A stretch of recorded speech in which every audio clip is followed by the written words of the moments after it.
Hello बच्चों, कैसे हैं आप सभी। इस लेक्चर में हम बात कर रहे हैं डीमैग्नेटाइजेशन ऑफ इंडक्टर। अगर इंडक्टर को डीमैग्नेटाइज करना मतलब कि पहले से वो मैग्नेटाइज था। लास्ट लेक्चर में हमने क्या देखा, किस तरीके से उसको मैग्नेटाइज कर सकते हैं। मतलब कि अगर किसी बैटरी को हमने एक इंडक्टर के थ्रू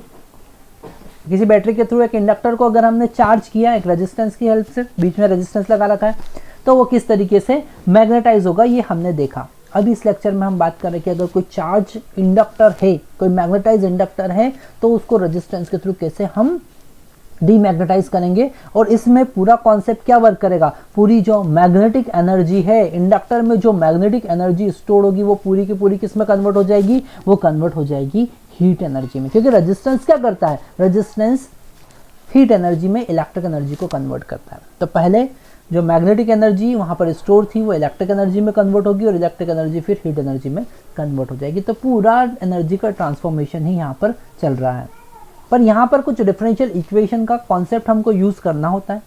जैसे लास्ट लेक्चर में हमने देखा differential equation, linear differential equation, वो सारे कॉन्सेप्ट हम यहाँ पर भी देखेंगे किस तरीके से इंडक्टर डीमैग्नेटाइज होता है। हम देखते हैं, हमारे पास में एक इंडक्टर है, ओके, और उसमें स्टार्टिंग में आई नॉट करंट फ्लो हो रहा था। हम मान के चल रहे कि उसमें आई नॉट करंट फ्लो हो रहा था और एक स्विच के थ्रू हमने एक एक्सटर्नल रेजिस्टेंस आर के अक्रॉस उसको कनेक्ट किया। इसका इंडक्टेंस है एल, ओके। तो जैसे ही स्विच कनेक्ट करेंगे t इक्वल टू 0 पर, इसमें इनिशियली मैक्सिमम करंट पास होगा। इनिशियल करंट कितना होगा, अगर हम इनिशियल करंट की बात करें मतलब कि at t equal to 0 plus, last lecture में मैंने आपको बताया था कि what is meaning of 0 plus, just after switching on the switch, okay, switch को ऑन करने के जस्ट बाद में। तो वहां पर I0 हमारे पास में I नॉट मिलेगा मैक्सिमम करंट। इस केस में मैक्सिमम करंट हमको मिलेगा इनिशियली, ओके।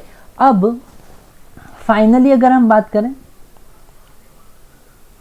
फाइनली मतलब कि t टेंड्स टू इन्फिनिटी पर, तो हमको समझ में आता है कि t टेंड्स टू इन्फिनिटी पे करंट तो 0 एम्पियर हो जाएगा। क्यों 0 एम्पियर हो जाएगा, क्योंकि इंडक्टर पूरा डीमैग्नेटाइज हो जाएगा। अब उसमें एनर्जी कुछ बचा ही नहीं, तो इंडक्टर डीमैग्नेटाइज हो जाएगा। तो करंट कितना होगा, 0,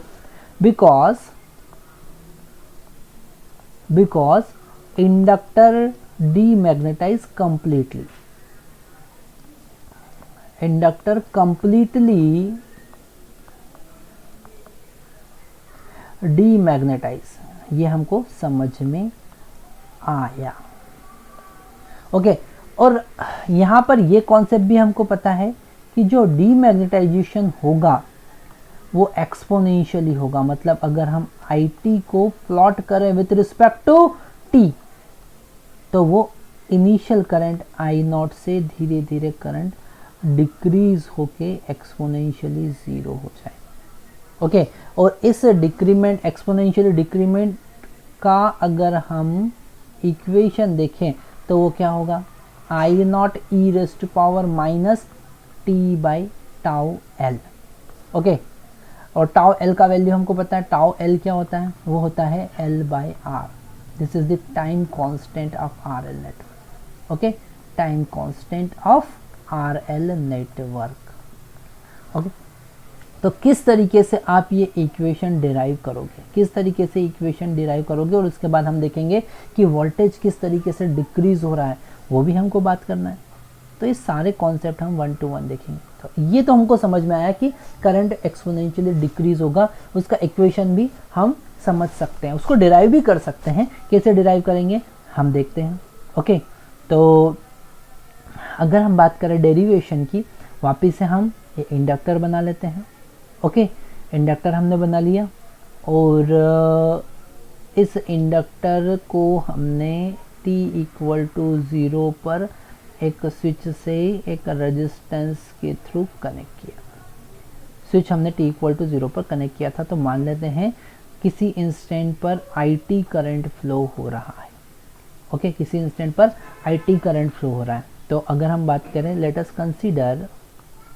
consider at any instant current is IT। अब हम अप्लाई करते हैं KVL, अप्लाई करते हैं KVL। तो इसके अक्रॉस वोल्टेज कितना होगा, L di/dt, प्लस रेजिस्टेंस के अक्रॉस वोल्टेज कितना होगा, R इंटू IT, और टोटल वोल्टेज कितना है, 0। ओके, तो यहाँ से हमारे पास में एक डिफरेंशियल इक्वेशन बनी, di/dt plus R/L into IT equal to 0, ये इक्वेशन बन गई। यहाँ पर हमने KVL लगाया। ओके, मतलब कि इसके क्रॉस का वोल्टेज प्लस इसके क्रॉस का वोल्टेज इक्वल टू 0। ठीक है, तो इस इक्वेशन को सॉल्व करने के लिए हम और भी कॉन्सेप्ट यूज़ कर सकते हैं। इसको IT लिखेंगे, हम डिफरेंशिएशन इंटीग्रेशन का कॉन्सेप्ट यूज़ करते हैं। ये कॉन्सेप्ट थोड़ा आपको इजीली समझ में आ जाएगा। तो हमने इस di/dt को लेफ्ट हैंड साइड रहने दिया और माइनस R/L इंटू IT को राइट हैंड साइड रहने दिया। अब हम वेरिएबल सेपरेशन यूज़ करेंगे, मतलब di/dt की जगह हम IT से डिवाइड कर देंगे। इस IT को हम डिनोमिनेटर में लेके आएंगे, माइनस R/L और dt का इधर मल्टीप्लाई कर देंगे। ये कॉन्सेप्ट समझ में आया? ओके, अब अगर हम दोनों साइड इंटीग्रेट करें तो यहाँ पर initial current to final current IT और initial time to final time t, इसी इंस्टेंट पर टाइम t पर करंट IT फ्लो हो रहा है। तो इसको सॉल्व करेंगे। अब हमको पता है 1/x का इंटीग्रेशन ln x होता है। तो यहाँ पर di मतलब i के रिस्पेक्ट में आप इंटीग्रेट कर रहे हो IT का, तो वो हो जाएगा ln IT। ओके, और लिमिट हमको पुट करना है I0 टू IT। Okay, minus R/L dt का इंटीग्रेशन t होगा, लिमिट पुट करेंगे 0 टू t। ये इंटीग्रेशन के कॉन्सेप्ट अगर आपके वीक हैं तो आपको बेसिक मैथमेटिक्स के वीडियो लेक्चर देखना चाहिए। वो वीडियो लेक्चर इतने इंटरेस्टिंग हैं कि नीट वालों के लिए तो बहुत ही इंटरेस्टिंग होते हैं। क्यों? क्योंकि वही उनका फिजिक्स पढ़ने का एक आधार होता है। क्योंकि मैथमेटिक्स में तो वो मैथमेटिक्स से कुछ पढ़ते नहीं, तो जो डेरिवेशंस वो देख रहे हैं, अभी जो डेरिवेशंस मैं बता रहा हूँ, वो कैसे समझ पाएंगे? वो तभी समझ पाएंगे जब बेसिक मैथमेटिक्स फॉर फिजिक्स के लेक्चर्स वो पूरे देख लें। तो वो स्पेशली मैंने नीट स्टूडेंट के लिए बनाए हैं, तो आप वो लेक्चर्स ज़रूर देखिएगा। Okay, basic mathematics for physics. Okay, इन सारे वीडियो लेक्चर्स की लिंक भी मैं आपको वीडियो डिस्क्रिप्शन बॉक्स में प्रोवाइड करूँगा। तो यहाँ पर ln IT upper limit minus lower limit ln I0, okay, is equal to minus R/L upper limit t lower limit 0। Okay, तो फाइनली हमको मिला ln IT divided by I0, क्योंकि ln log of a minus log of b log of a by b होता है। ठीक है, is equal to minus R/L into T. इसका हम एंटी लॉग ले सकते हैं, तो यहाँ से IT बाय I0 हमको मिलेगा e⁻⁻ minus R/L into T. Okay, तो यहाँ से IT का वैल्यू आ गया वही जो हमको चाहिए था, E0 e⁻⁻ minus R/L into T. ठीक है, तो इस तरीके से हम करंट को डिराइव कर सकते हैं। यहाँ पर हमने डिफरेंशियल इक्वेशन का कॉन्सेप्ट नहीं यूज़ किया, लीनियर डिफरेंशियल इक्वेशन का कॉन्सेप्ट यूज़ नहीं किया। यहाँ पर हमने डायरेक्टली इसे इंटीग्रेशन की हेल्प से सॉल्व किया। ओके, तो ये कॉन्सेप्ट हमको समझ में आया। अगर हम वोल्टेज की बात करें, तो voltage across inductor, voltage across inductor in demagnetisation,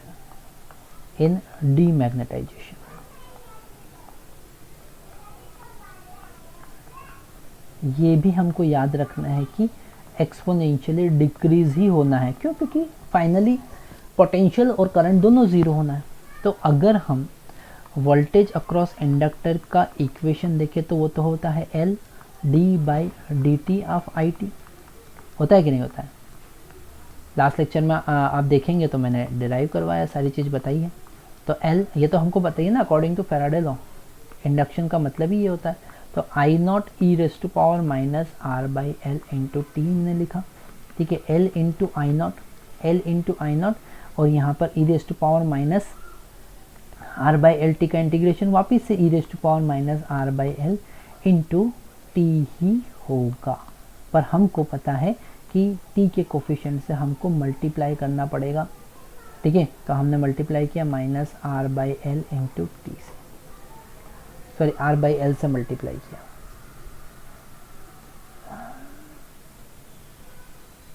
minus R by L से मल्टीप्लाई कर दिया, एल से एल कैंसिल हो जाएगा, वी एल टी हमको मिलेगा I naught into R into e raise to power minus R by L into T. यहाँ पर नेगेटिव साइन में नेगलेक्ट करके चल रहा हूँ, इसको हम वी नॉट लेके चल वी नॉट लिख सकते हैं, तो V naught e raise to power minus R by L into T, ये पोटेंशियल हो जाएगा। और इसे अगर हम प्लॉट करें,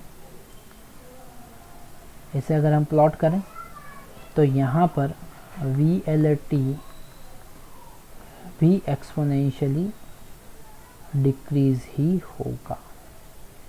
इसका इक्वेशन क्या आया, V naught e raise to power minus R by L into T, ठीक है। तो ये वोल्टेज का एक्सप्रेशन हमारे पास आता है। तो ये सारे कॉन्सेप्ट हमने समझे वन बाय वन। यहाँ पर नेगेटिव साइन में यूज़ क्यों नहीं कर रहा हूँ, और नेगेटिव साइन केवल पोलैरिटी बताएगा, नेगेटिव साइन केवल पोलैरिटी बताएगा। तो ये वी नॉट वोल्टेज से धीरे धीरे एक्सपोनेंशियली वोल्टेज डिक्रीज हो रहा है, करंट भी डिक्रीज होगा, वोल्टेज भी डिक्रीज होगा। इस तरीके से हम समझ सकते हैं डीमैग्नेटाइजेशन ऑफ इंडक्टर। ओके, बाकी का नेक्स्ट लेक्चर में हम देखते हैं। नेक्स्ट लेक्चर में हम बात करेंगे कुछ नए कॉन्सेप्ट की। Okay, thank you very much.